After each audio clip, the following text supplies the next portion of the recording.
ঈদের নামাজের সুন্নতসমূহ। ঈদে মাঠে যাওয়ার আগে আমরা এই সুন্নতগুলো পালন করে তারপরে আমরা মাঠে যাব।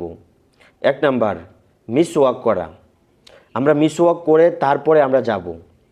2 নাম্বার, কিছু খেয়ে তারপরে যাওয়া। ঈদগাহ যাওয়ার আগে মিষ্টি জাতীয় কোনো কিছু খেয়ে বা কোনো কিছু খেয়ে আপনি ঈদগাহ মাঠে যাবেন, এটা হলো সুন্নত। 3 নাম্বার, নতুন পোশাক পরিধান করে যাওয়া। এখন কথা হচ্ছে, যদি নতুন পোশাক আপনার না থাকে তাহলে আপনার যে পোশাক আছে ওই পোশাকের মধ্যে উত্তম যে পোশাকটা, সবচেয়ে সুন্দর যে পোশাকটা, ওইটা আপনি পরে ঈদগাহ মাঠে যাবেন, এটা হচ্ছে সুন্নত। 4 নাম্বার হচ্ছে তাকবীর বলা। তাকবীরে তাশরিক যেটাকে বলা হয়, ওইটা বলে বলে আপনি ঈদগাহ মাঠে যাবেন।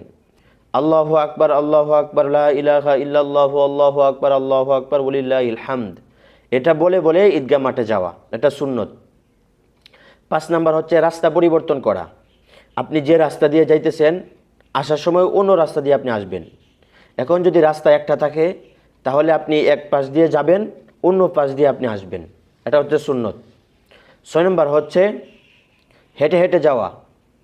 আপনি গাড়িতে গেলেন না, এটা সুন্নত না, আপনি হেঁটে হেঁটে তারপরে আপনি ঈদগাহ মাঠে যাবেন। 7 নম্বর হচ্ছে শুভেচ্ছা বিনিময় করা।